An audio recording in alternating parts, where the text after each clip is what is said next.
Hi ಎಲ್ರಿಗೂ ನಮಸ್ತೆ. Welcome back to my YouTube channel coastal cost. ನಾನು ನನ್ನ ಲಾಸ್ಟ್ ವ್ಲಾಗಲ್ಲಿ ಹೇಳಿದ ಹಾಗೆ ಬೆಂಗಳೂರಿಗೆ ಬಂದಿದ್ದೀನಿ, ಅಲ್ಲೇ ಇದ್ದೀನಿ ಈಗ. ಯೂಶ್ವಲಿ ನಾನು ಬೆಂಗಳೂರಿಗೆ ಬಂದಾಗ ಜಾಸ್ತಿ ದಿನ ಅಂತ ಏನು ಸ್ಟೇ ಮಾಡೋದಿಲ್ಲ, 1 ವೀಕ್ ಸುಮಾರಿಗಷ್ಟೇ ಸ್ಟೇ ಮಾಡೋದು. ಎವ್ರಿ ಟೈಮ್ ಏನಾಗುತ್ತೆ, ಶಾಪಿಂಗು, ಮಾಲು ಅಥವಾ ಎಲ್ಲಾದರೂ ಹಾಗೆ ಸ್ಟ್ರೀಟಲ್ಲಿ ಚಾಟ್ಸ್ ತಿನ್ನೋಕೆ ಹೋಗೋದು, ಅದೇ ಮಾಮೂಲಿಯಾಗಿ ಮಾಡ್ತಾ ಇರ್ತೀವಿ. ಸೊ ಇವತ್ತೇನಂತ ಅನಿಸ್ತು ಅಂದರೆ, ಇಲ್ಲೇ ನನ್ನ ತಂಗಿ ಮನೆ ಹತ್ರನೇ HAL ಏರ್ಪೋರ್ಟ್ ಅಂದರೆ ಓಲ್ಡ್ ಏರ್ಪೋರ್ಟ್ ಇತ್ತಲ್ಲ, ಹಾಗಾಗಿ ಅಲ್ಲಿ ಒಂದ್ಸಲ ಹೋಗಿ ಬರೋಣ ಅಂತ ಅನಿಸ್ತು. ಅಲ್ಲಿ ಮ್ಯೂಸಿಯಂ ಇದೆ, ನಾನು ಇನ್ನೂ ನೋಡಿರಲಿಲ್ಲ. ಸೊ ನನಗೂ ಆ ಥರ ಹಿಸ್ಟಾರಿಕಲ್ ಅಥವಾ ಮ್ಯೂಸಿಯಂ ಆ ಥರ ನೋಡೋದಂದರೆ ಇಂಟ್ರೆಸ್ಟ್ ಇದೆ. ಹಾಗಾಗಿ HAL ನೀವು ಎಲ್ಲರೂ ಕೇಳಿರ್ತೀರಾ, ಹಿಂದೂಸ್ತಾನ್ ಏರೋನಾಟಿಕ್ಸ್ ಲಿಮಿಟೆಡ್. ಸೊ ಅಲ್ಲಿ ಈಗ ಓಲ್ಡ್ ಏರ್ಪೋರ್ಟ್ ಆಗಿರೋದ್ರಿಂದ ಅಲ್ಲಿ ಜಸ್ಟ್ ಹೆಲಿಕಾಪ್ಟರ್ಸು, ಸ್ಪೇರ್ ಪಾರ್ಟ್ಸ್ ಎಲ್ಲ ರೆಡಿ ಮಾಡೋದು, ಡಿಸೈನಿಂಗ್ ಅದೆಲ್ಲ ನಡೆಯುತ್ತೆ ಅಂತ ಕೇಳಿದ್ದೀನಿ. ಸೊ ಅಲ್ಲಿ ಓಲ್ಡ್ ಮ್ಯೂಸಿಯಂ ಕೂಡ ಇದೆಯಲ್ಲ, ಹಾಗಾಗಿ ಇನ್ನೂ ನೋಡಿರಲಿಲ್ಲ ಅಂತ ಅದನ್ನು ಒಂದು ರೌಂಡ್ ನೋಡ್ಕೊಂಡು ಬರೋಣ ಅಂತ ಅನ್ನಿಸ್ತು. ಸೊ ಗೊತ್ತಿಲ್ಲ ಅಲ್ಲಿ ವಿಡಿಯೋ ಮಾಡೋಕ್ಕೆ, ರೆಕಾರ್ಡಿಂಗ್ ಮಾಡೋಕ್ಕೆ ಅಲೋ ಮಾಡ್ತಾರಾ ಇಲ್ವಾ ಅಂತ ಗೊತ್ತಿಲ್ಲ. ಹಾಗಾಗಿ ನೋಡ್ತೀನಿ, ವಿಡಿಯೋ ಅಲೋ ಮಾಡಿದ್ರೆ ಮಾಡ್ಕೊಂಡು ಬರೋಣ ಅಂತ ಅಂದ್ಕೊಂಡಿದ್ದೀನಿ.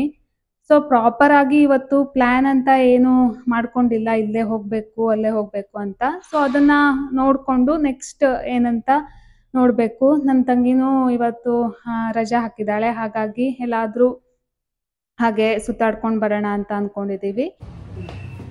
ರೆಡಿಯಾಗಿ ಈಗ HALಗೆ ಹೊರಟಿದ್ದೀವಿ ಮ್ಯೂಸಿಯಂ ನೋಡೋಕ್ಕೆ. ಇಲ್ಲಿಂದ ಅಪ್ರಾಕ್ಸಿಮೇಟ್ಲಿ ಎಷ್ಟೊಂದು 20 ಮಿನಿಟ್ಸಾ? ಅಷ್ಟು. ಓಕೆ, 20 ಮಿನಿಟ್ಸ್ ಆಗುತ್ತೆ. ಸೊ ಇವತ್ತು ನನಗೆ ಇವಳೇ ಗೈಡು, ಎಲ್ಲಿ ಬೇಕು ಅಲ್ಲಿ ಕರ್ಕೊಂಡು ಹೋಗ್ತಾಳೆ. Okay, let's go. ನಾವು ಹೊರಡುವಾಗ ಬೆಳಗ್ಗೆ ಒಂದು 11 ಗಂಟೆ ಸುಮಾರಾಗಿತ್ತು. ಮನೆಯಿಂದ ಹತ್ತಿರ ಇರೋದ್ರಿಂದ ನಾವು ಅಷ್ಟೊಂದು ಬೇಗ ಏನೂ ಹೊರಡಲಿಲ್ಲ. ಆದ್ರೂ ಸ್ವಲ್ಪ ಬಿಸಿಲು ಸ್ಟಾರ್ಟ್ ಆಗಿ ಹೋಗಿತ್ತು. ಇಲ್ಲೂ ಒಂಥರ ಊರ ಥರನೇ ಸ್ವಲ್ಪ ಸೆಕೆ, ಇನ್ನೂ ಹೀಟ್ ಅನಿಸುತ್ತೆ. ಹಾಗಾಗಿ ನಮಗೆ ಆನ್ ದ ವೇ ಅಲ್ಲೇ ತುಂಬ ಎಳ್ನೀರು ರಾಶಿ ಹಾಕ್ಕೊಂಡಿದ್ರು. ನಮಗೂ ಆಸೆ ಆಯಿತು ಕುಡಿಬೇಕಂತ. ಹಾಗೆ ಒಂದೆರಡು ಚೆನ್ನಾಗಿ ನೀರಿರೋ ಎಳ್ನೀರನ್ನು ತಗೊಂಡು ಕುಡಿದ್ವಿ. ಒಂಥರ ತಂಪಾಯಿತು ಈ ಸೆಕೆಗೆ. ಹಾಗೆ ನಾವು HALನ್ನು ರೀಚ್ ಆದ್ವಿ ಒಂದು 20 ಮಿನಿಟ್ಸಲ್ಲಿ. ಇವರೇ HALನ ಫೌಂಡರ್, ಸೇತ್ ವಾಲ್ಚಂದ್ ಹೀರಾಚಂದ್ ಅಂತ. ಇನ್ನು HAL ಹಿಂದೂಸ್ತಾನ್ ಏರೋನಾಟಿಕ್ಸ್ ಲಿಮಿಟೆಡ್ ಸ್ಥಾಪನೆಯಾಗಿದ್ದು 1940 ಅಂದರೆ 1940ನೇ ಇಸ್ವಿಲಿ. ಇವರ ಮೇನ್ ಉದ್ದೇಶ ಅಂದರೆ ದೇಶೀ ನಿರ್ಮಿತವಾದಂತಹ ಜೆಟ್ಗಳನ್ನು, ಫ್ಲೈಟ್ಗಳನ್ನು ಹಾಗೆ ಹೆಲಿಕಾಪ್ಟರ್ಗಳನ್ನು ನಿರ್ಮಾಣ ಮಾಡೋದಾಗಿತ್ತು. ಇದು ಗೌರ್ಮೆಂಟ್ ಆಫ್ ಇಂಡಿಯಾ ಅಂಡರಲ್ಲೇ ಬರುತ್ತೆ, ಅಂದರೆ ಮಿನಿಸ್ಟ್ರಿ ಆಫ್ ಡಿಫೆನ್ಸ್ ಇದರ ಮ್ಯಾನೇಜ್ಮೆಂಟ್ಗಳನ್ನೆಲ್ಲ ನೋಡ್ಕೊಳ್ಳುತ್ತೆ. ಹಾಗೆ ನೀವು ನೋಡ್ತಾ ಇರೋದು ಮಾರುತ್ ಅಂತ, ಇದೇ HALನಿಂದ ನಿರ್ಮಾಣವಾದಂತಹ ಫಸ್ಟ್ ಟ್ರೈನರ್ ಫ್ಲೈಟ್. ಎಷ್ಟು ಚೆನ್ನಾಗಿದೆ ಅಂತ ನೋಡಿ, ಅಂದರೆ ಇದರ ಕೆಪಾಸಿಟಿ ಎಲ್ಲ ತುಂಬ ಇರುತ್ತೆ. ಫಸ್ಟ್ ಮ್ಯಾನುಫ್ಯಾಕ್ಚರ್ ಆಗಿರೋವಂಥದ್ದು. ಹಾಗೆಯೇ ಇವುಗಳೆಲ್ಲ ಟ್ರೈನಿಂಗ್ ಪರ್ಪಸ್, ಅಂದರೆ ಮುಂಚೆ ಟ್ರೈನಿಂಗ್ ಪರ್ಪಸ್ ಆಗಿ ಮ್ಯಾನುಫ್ಯಾಕ್ಚರ್ ಮಾಡ್ತಿರೋದ್ರಿಂದ ಟ್ರೈನಿಂಗ್ ಪರ್ಪಸ್ಸಲ್ಲಿ ಮಾಡಿದಂಥದ್ದು.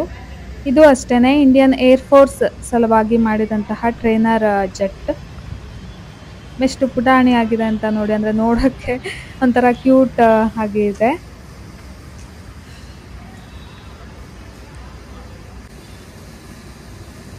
ಹಾಗೆ ಇಲ್ಲಿ ಎಲ್ಲ ಅಂದರೆ ಮುಂಚೆ ಯೂಸ್ ಮಾಡ್ತಿದ್ದಂತಹ, ಅಂದರೆ ಏರ್ಫೋರ್ಸಲ್ಲಿ ಅಥವಾ ಟ್ರೈನಿಂಗಿಗೆ ಹಾಗೆ ಯುದ್ಧಕ್ಕೆ ಯೂಸ್ ಮಾಡ್ತಿರುವಂತಹ ಎಲ್ಲ ಏರ್ಕ್ರಾಫ್ಟ್ಗಳನ್ನು ಇಲ್ಲಿ ಈಗ ನೋಡಲಿ ಅಂತ ಇಟ್ಟಿದ್ದಾರೆ.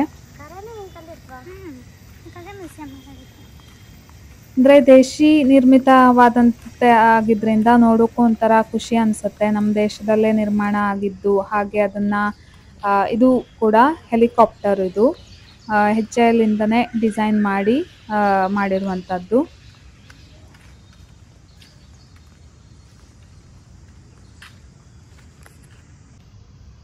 ನೋಡ್ತಾ ಇರ್ಬೋದು ನೀವು, ಇಂಡಿಯನ್ ನೇವಿಲಿ ಇದನ್ನ ಯೂಸ್ ಮಾಡ್ತಿದ್ರಂತೆ. ನೋಡೋಕ್ಕೂ ತುಂಬ ಒಂಥರ ಚೆನ್ನಾಗಿದೆ ಹೆಲಿಕಾಪ್ಟರ್.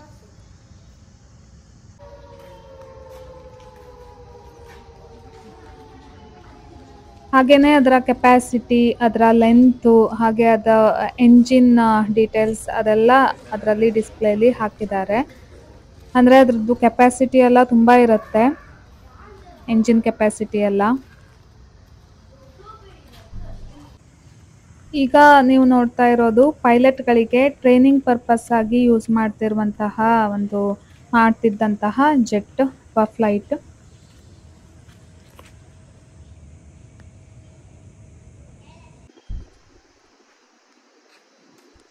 ಇದನ್ನ ನೋಡಿ, ಇದು ಫೈಟರ್ ಏರ್ಕ್ರಾಫ್ಟು.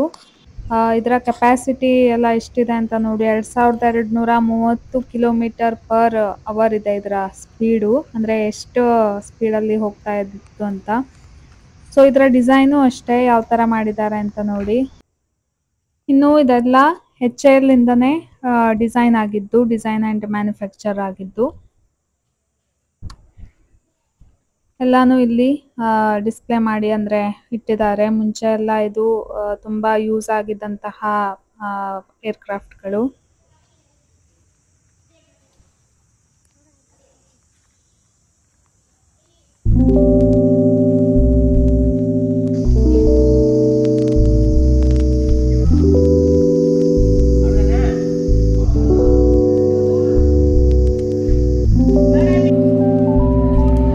ಒಳಗಡೆನೂ ಕೂಡ ಕೆಲವೊಂದಿಷ್ಟು ಮಾಡೆಲ್ಗಳನ್ನು, ಹಾಗೆ ಹಿಂದೆ ಯೂಸ್ ಮಾಡ್ತಿದ್ದಂತಹ ಏರ್ಕ್ರಾಫ್ಟ್ಗಳನ್ನೆಲ್ಲ ಇಟ್ಟಿದ್ದಾರೆ. ಅಂದರೆ ಪೂರ್ತಿಯಾಗಿ HAL ಇಂದ ಮ್ಯಾನುಫ್ಯಾಕ್ಚರ್ ಆದಂತಹ ಏರ್ಕ್ರಾಫ್ಟ್ಗಳು. ಹಾಗೆಯೇ 1945ನೇ ಇಸ್ವಿಲಿ ಇದರ ಮೆಟಲ್ ಟ್ಯಾಂಕ್ ಶಾಪ್ ಯಾವ ಥರ ಇತ್ತು, ಅಂದರೆ ಮುಂಚೆ ಎಲ್ಲ ಅದರ ಯೂನಿಟ್ಸ್ ಎಲ್ಲ ಯಾವ ಥರ ಇತ್ತು, ಹಾಗೆಯೇ ಆ ಯೂನಿಟ್ಗೆ ವಿಸಿಟರ್ಸ್ ಅನ್ನೆಲ್ಲ ಇಲ್ಲಿ ಡಿಸ್ಪ್ಲೇ ಮಾಡಿದ್ದಾರೆ. ಇವೆಲ್ಲ ಇಂಜಿನ್ಗಳು, HAL ಇಂದನೇ ಮ್ಯಾನುಫ್ಯಾಕ್ಚರ್ ಮತ್ತು ಡಿಸೈನ್ ಆದಂತಹ ಏರ್ಕ್ರಾಫ್ಟ್ ಮತ್ತು ಹೆಲಿಕಾಪ್ಟರ್ಗಳ ಇಂಜಿನ್ಗಳನ್ನು ಸಹ ಇಲ್ಲಿ ಇಟ್ಟಿದ್ದಾರೆ.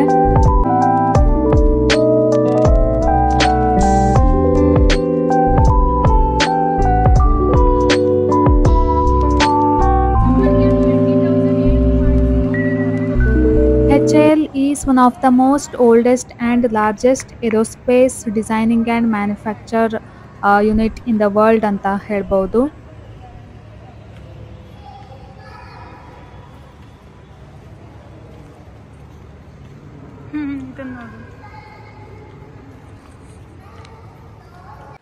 ಇಲ್ಲಿ HALನ ಅಂದರೆ ಮ್ಯಾನುಫ್ಯಾಕ್ಚರಿಂಗ್ ಯೂನಿಟ್, ಹಾಗೆಯೇ ಇವರ R&D ಸೆಕ್ಷನ್ ಎಲ್ಲ ಸ್ಟೆಪ್ ಬೈ ಸ್ಟೆಪ್ ಇಯರ್ಲಿ ಹೇಗೆ ಡೆವಲಪ್ ಆಗ್ತಾ ಬಂತು, ಹಾಗೆಯೇ ಫಾರಿನ್ ಮಿನಿಸ್ಟರ್ಸ್, ಹಾಗೆ ನಮ್ಮ ದೇಶದ ಹಳೆಯ ಮಿನಿಸ್ಟರ್ಸ್ ಎಲ್ಲ ವಿಸಿಟ್ ಕೊಟ್ಟಿದ್ದನ್ನೆಲ್ಲ ಇಲ್ಲಿ ಎಷ್ಟನೇ ಇಸ್ವಿಲಿ ಅಂತ ಅವರ ಫೋಟೋಸನ್ನೆಲ್ಲ ಹಾಕಿ ಡಿಸ್ಪ್ಲೇಲಿ ಇಟ್ಟಿದ್ದಾರೆ.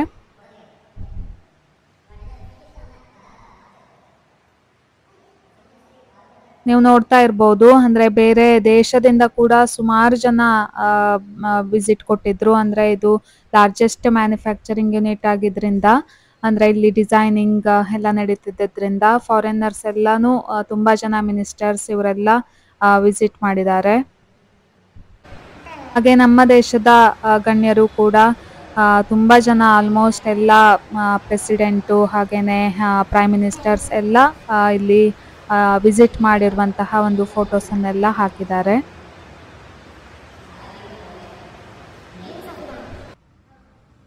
ನಾವಿವತ್ತು ಇಲ್ಲಿ ವಿಸಿಟ್ ಮಾಡಿದ್ರಿಂದ ಇದರ ಒಂದು HAL ಇಂದ ಹಿಸ್ಟ್ರಿ, ಹಾಗೆ ಯಾವ ಥರ ಎಲ್ಲ ಏರ್ಕ್ರಾಫ್ಟ್ಗಳನ್ನು ಡಿಸೈನ್ ಮಾಡ್ತಿದ್ರು, ಹಾಗೆ ಎಷ್ಟೆಲ್ಲ ಜನ ಇಲ್ಲಿ ವಿಸಿಟ್ ಮಾಡಿದ್ರು ಮುಂಚೆ ಅನ್ನೋದನ್ನೆಲ್ಲ ನೋಡಿ ತುಂಬ ಖುಷಿ ಆಯಿತು. ಸೊ ಏನೋ ಇಲ್ಲಿ ಬಂದಿದ್ದಕ್ಕೆ ನಮಗೂ ಕೂಡ ಏನೋ ಒಂದು ತಿಳುವಳಿಕೆ, ನಾಲೆಜ್ ಬಂದಂಗಾಯಿತು.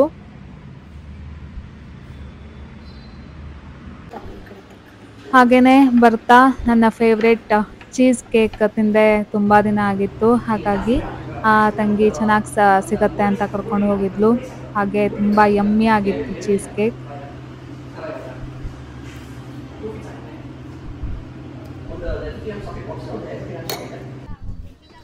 ಇನ್ನು ಮನೆಗೆ ಹೋಗಿ ಸ್ವಲ್ಪ ರೆಸ್ಟ್ ಮಾಡಿ ಮಧ್ಯಾಹ್ನ ನಾವು ಕಮರ್ಷಿಯಲ್ ಸ್ಟ್ರೀಟ್ ಕಡೆ ಹೊರಟ್ವಿ. ಅಂದರೆ ಶಾಪಿಂಗ್ ಅಂದ ಕೂಡಲೇ ತಲೆಗೆ ಬರೋದು ಕಮರ್ಷಿಯಲ್ ಸ್ಟ್ರೀಟ್, ಹಾಗೆ ಕೆಲವೊಂದಿಷ್ಟು ಸ್ಟ್ರೀಟ್ಗಳು. ನಮಗೆ ಸುಮಾರು ಒಂದು ಮುಕ್ಕಾಲು ತಾಸು ತಗೊಂತು ಮನೆಯಿಂದ ಇಲ್ಲಿ ರೀಚ್ ಆಗಕ್ಕೆ. ಮುಂಚೆ ಎಲ್ಲ ನಾನು ಬಂದಾಗ ಇಲ್ಲಿ ಕಮರ್ಷಿಯಲ್ ಸ್ಟ್ರೀಟ್ ಒಂದ್ಸಲ ಬಂದಿದ್ದೆ. ತುಂಬ ಚೀಪ್ ಅನಿಸ್ತಿತ್ತು. ಬಟ್ ಈಗ ನನಗೆ ಅಷ್ಟೊಂದು ಚೀಪ್ ಅಂತ ಏನು ಅನಿಸ್ಲಿಲ್ಲ. ಅಂದರೆ ನಾರ್ಮಲ್ ಶಾಪ್ನಲ್ಲೆಲ್ಲ ಸಿಗುವಂತಹ ರೇಟೇ ಇತ್ತು. ಸೊ ಹಾಗೆ ಒನ್ ಅವರ್ ಅಲ್ಲೇ ಸುತ್ತಾಡಿದ್ವಿ ಕಮರ್ಷಿಯಲ್ ಸ್ಟ್ರೀಟ್ನಲ್ಲೇ. ಅಂದರೆ ಸ್ವಲ್ಪ ಸಂಜೆ ಆಗ್ತಾ ಬಂದಿತ್ತು.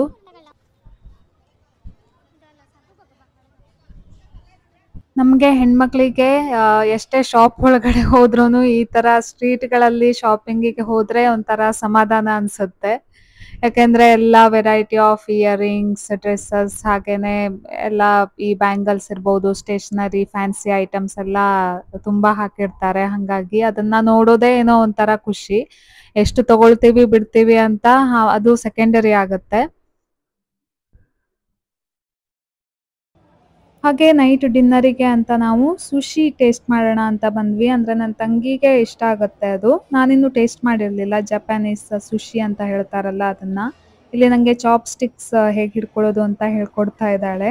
ನಾನು ತುಂಬ ಕೇಳಿದ್ದೆ ಸುಶಿ. ಅಂದರೆ ಇದು ಸ್ಟಿಕ್ಕಿ ರೈಸಿಂದ ಮಾಡೋದು.